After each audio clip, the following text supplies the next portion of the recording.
Chapter 10, the battle queue and the battle mat setup. So now we finally get to the exciting part. All right, let me sort of set some things up here. So let's get some days on the counter here. I'm just going to bump up the days to artificially to 2. I'm not even going to bother drawing encounters. I don't really care about that right this moment. But I did want to indicate right off the bat that when you're on day 2 and you've got 4 gear locks, the program automatically calculates your batty points to be 8, what you expect it to be. Batty points are like anything else. You can right-click to increase, left-click to decrease, but you can also hold down the control key and right-click to increase by 13. Oh, I'm sorry, to increase by 5, and control left-click to decrease by 5. So you can make bigger adjustments as necessary. If you have a particular loot that allows you to reduce batty points, that might be an opportunity to change the number of batty points. The encounter might tell you to increase the number of batty points prior to setting up the battle mat.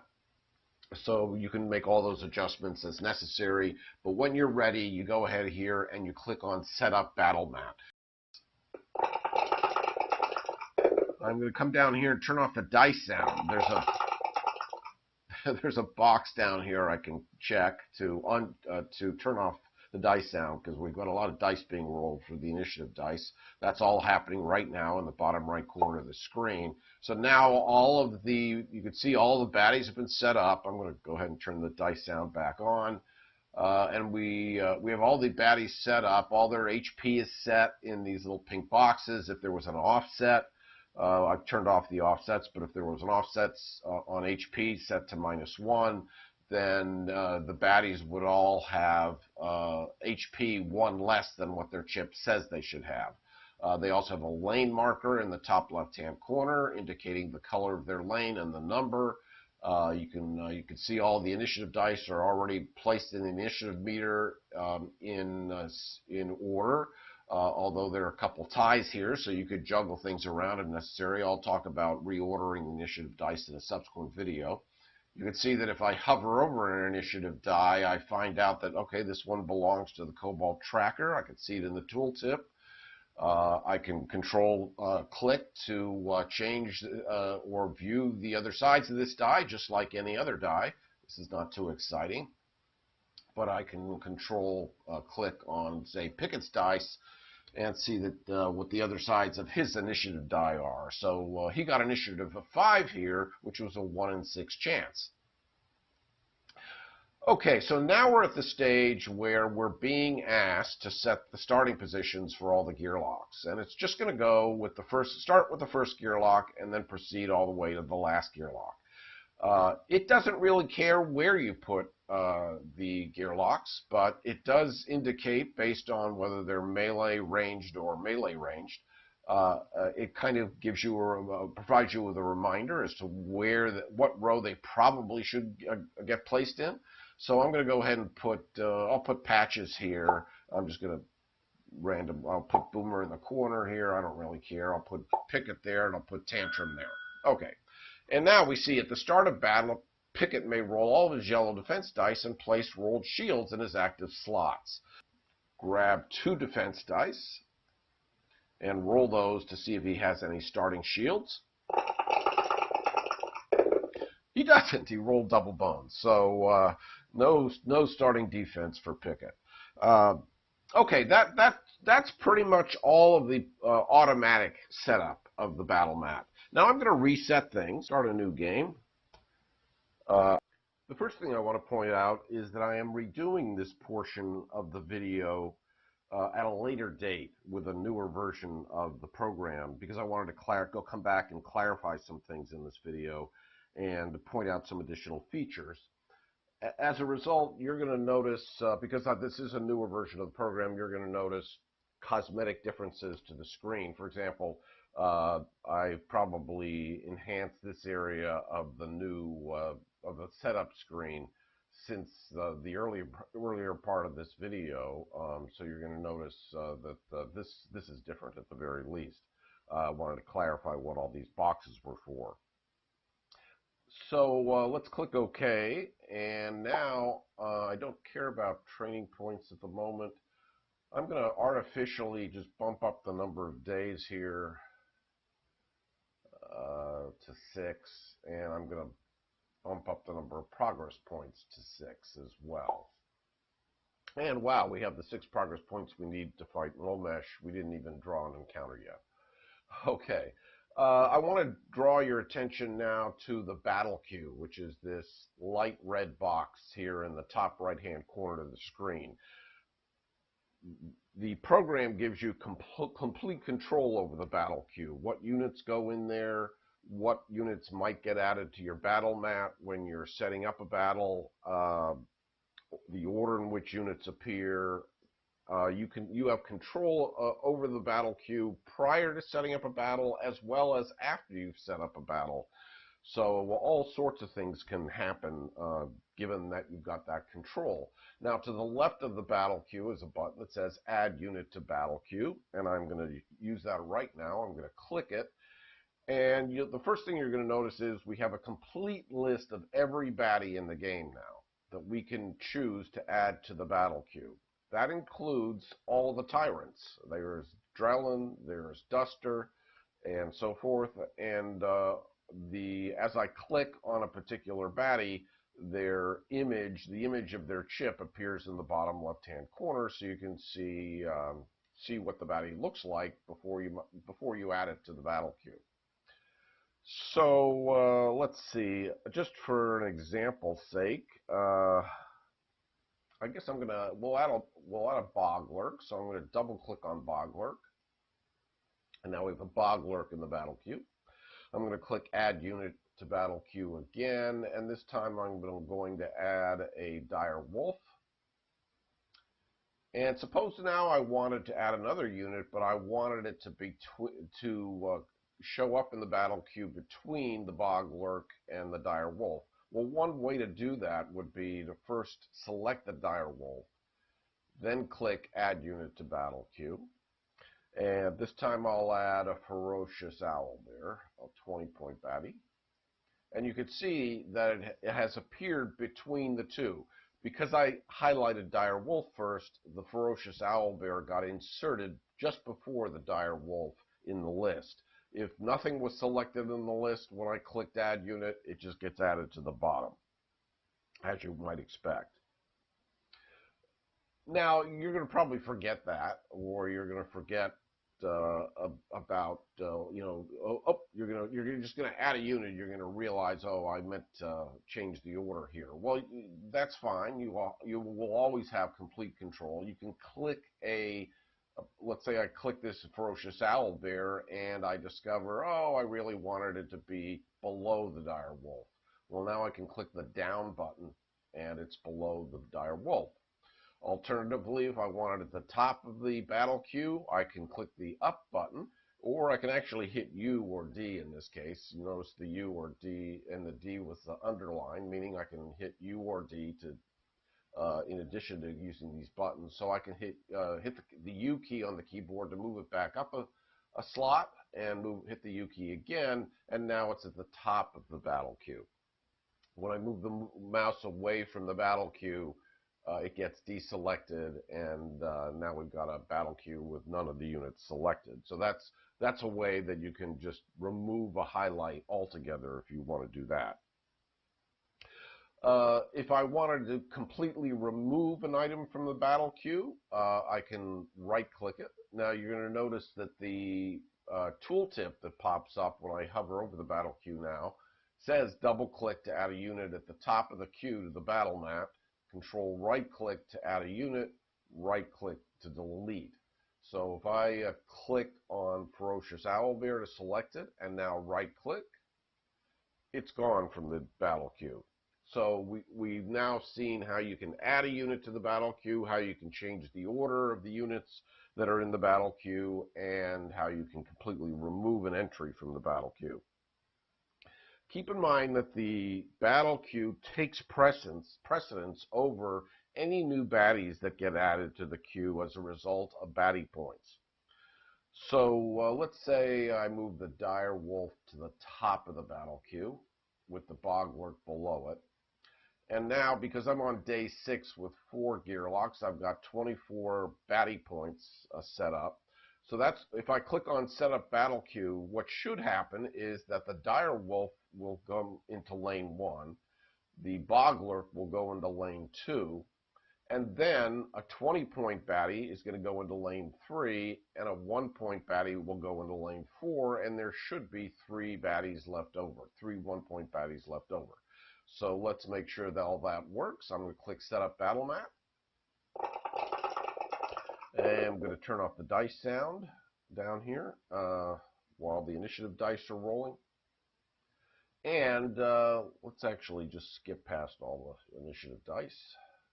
Okay, and just for the sake of this example, I'm just going to throw all the gear locks down here in the back row. But there's our Dire Wolf in lane 1. There's our Boglurk in lane 2. And we had a 20-point Golden Golem added to lane 3, and a 1-point Griffin Howler. I'm sorry, a 5-point Griffin Howler. Oh. Because the Golden Golem spawns a 5-point baddie immediately when it gets added to the battle map. A 5-point Griffin Howler got added to the battle map, and now we've got 4 1-point baddies standing by in the battle queue. So you can see that the program takes charge in certain cases when it notes certain baddies, certain features, and realizes it has to do something to modify either the battle queue or the battle map. So good example there of how that works. Now let's see. Do I have? Oh, here's a good example. All right, so this Griffin Howler has signal 1. So now let's say it's the, in a future video I'm going to be talking about taking turns, selecting initiative dice, moving initiative dice around, that sort of thing. For now, I'm just going to click on the Griffin Howler's green initiative die over here to make it its turn. And you can see that we get a message, a reminder at the top that says the Griffin Howler should now spawn a 1-point baddie, and it's going to move 2 spaces toward the closest opposing unit and attack it. So it gives you information about who it's going to attack. But it has to spawn a 1-point baddie. So I'm going to come up here and click Spawn 1. Now we have 5 1-point baddies in the battle queue. We don't know what they are. We won't know what they are until they actually get added to the battle map. But you can always click Spawn 1, Spawn 5, Spawn 20 if at some point in the middle of a battle you wanted to add some new baddie to the battle queue. Now, let's reset again. So I'm going to start a new game. I'll come down here and click on the New button. Click Yes. And click OK. And again, I don't care about that. And here I am again once bumping these days up, and I'll bump up the progress points. Probably should have just used that same example that I was in the middle of using before. Some encounters are going to instruct you to fight specific baddies instead of using baddie points. And you use these same features of the program to set that up. Say an encounter instructed you to fight 2 5-point baddies, period. Just fight 2 5-point baddies. You could come over here and click Spawn 5 twice. Then, where the number of points for the battle is specified, I can now Control Shift and click it to reset the number of baddie points to 0. Now, by the way, if I Control Shift click it again, it goes back to 24, the number of baddie points you'd expect. But by setting it to 0 and having some baddies in the battle queue standing by, when I now set up the battle map, I just get 2 5-point baddies. So, one more time, let's get past all this dice rolling here. Okay, and again, I will just throw the gear locks here in the back row. So you can see that by controlling the number of baddie points, by controlling what units are in the battle queue prior to setting up a battle, you really can push and pull all sorts of different levers and buttons to get whatever baddies you want on the battle mat. And in fact, in a future video, we'll be talking about moving things around, but if for some reason you wanted this baddie over here, you can just click and drag it. If you made a mistake and a gear lock had to be someplace else, you can just click and drag it. We'll point that out more when we get to the next video talking about taking battle turns and so forth. So while we're at it, yeah, let's also talk about what happens if a gear lock gets knocked out. So, well, let's say Boomer got knocked out in the course of this battle, and he gets removed from the battle map. But Patches has a revive skill. Now, he doesn't have one currently, but if he did, he could potentially bring Boomer back to the battle map at some future point in this battle. And if you needed to do that, you would just select the gear lock that you want to add to the battle map. Boomer here, you can see, has because he got knocked out, he has no health. But I can come over here and click Add Boomer to Battle Map. He gets added at some random position based on his melee ranged settings. So because he's ranged, he got put in the back row.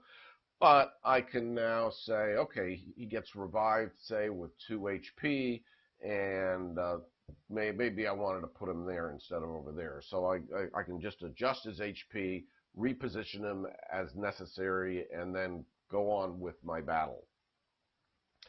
All right, so that's how you bring gear locks back to the battle mat. And okay, as long as we're fighting Mulmesh, let me also show you what happened. Let's end this battle. Okay, and now I'm going to click on Move Tyrant Encounter to Top. You might actually need that button in, I think it's the Crossing the Cibron third special encounter that's always the third encounter in the game. I believe in that encounter each gearlock rolls a six-sided die, and if the D6 turns out to be a 1 or a 2, the next Tyrant encounter gets moved to the top. Well, you can do that by simply, if that comes up, you can click this button and it will move the next Tyrant encounter in the encounter deck to the top of the deck. Now, when you're fighting Mulmesh, there's only one encounter in the Tyrant encounter in the deck, so that's the one and only one that got moved to the top. Now, if I click Draw New Encounter and advance the day counter, and yes, Patches hasn't yet completed the recovery phase, but I am going to, oops, well, I missed the talk too much. Let's, yes, force that to go into the next day. And now we have the Tyrant encounter, the Scent of a Gearlock, come up. And this one says that you need to search your active stacks for the first wolf, owlbear, or griffin and place it in on the Tyrant card that will be added to the Tyrant battle. Now, have I already talked, again, because I'm doing this at a later date, I think I have already talked about this in a previous video. You can always go into View Baddie Stacks and find the next, sorry, what was it? Oops. What was a wolf? Wolf, owlbear, or griffin. So, for example, if I go to View Baddie Stacks, and I guess it's supposed to be a 5-pointer. Yeah, 5-point. So if I click View 5-point baddies, there's the first griffin that I came upon. I can move this, obey the command of this encounter card by now moving this Griffin Howler to the Tyrant Army list. It gets moved to this box next to Mulmesh's card, and now when I close this dialogue, because I got a chance to view the 5-point baddies, these will get reshuffled. automatically by the program. So now I want to point out what happens when you're near the end of the game and you actually want to fight a baddie. I'm sorry, to fight the Tyrant. This kind of doesn't have anything to do with the battle queue, but I decided to just tack it on here to the end of this video since I was redoing this video anyway. So we now have a Griffin Howler in the Tyrant army, and we we do have the necessary number of progress points to attack Molmesh. We are on the 7th day. Remember, we have up to 9 days to accumulate 6 progress points and attack and try to defeat Molmesh. When you want to fight the Tyrant, instead of drawing a new encounter, instead you simply just come over here and bump up the number of days to the next day. So I'm going to right-click on the day counter and say, yeah, I don't care about the recovery phase. Yes, advance the day. Now, I've advanced to day 8 because the program has detected that I have sufficient progress points to fight Molmesh. I have a new button that has appeared here called Set Up Tyrant Battle. Obviously, this button works differently depending upon which Tyrant you're up against. In this case, since I'm fighting Molmesh, when I click Set Up Tyrant Battle, it should automatically move the Griffin Howler to the battle queue. It should automatically, because we have 4 gear locks, well, actually, if I look at the card here, it's going to move the Griffin Howler to the battle queue. It's going to set up the baddie points because we're not a party of 1, so we're going to get a 24 points worth of we're on day 8 here, so 32 points worth of baddies are going to get added to the battle queue after that Griffin Howler, and then Molmesh is going to get it added to the bottom of the queue. So if we're ready for the Tyrant battle, I would click Set Up Tyrant Battle.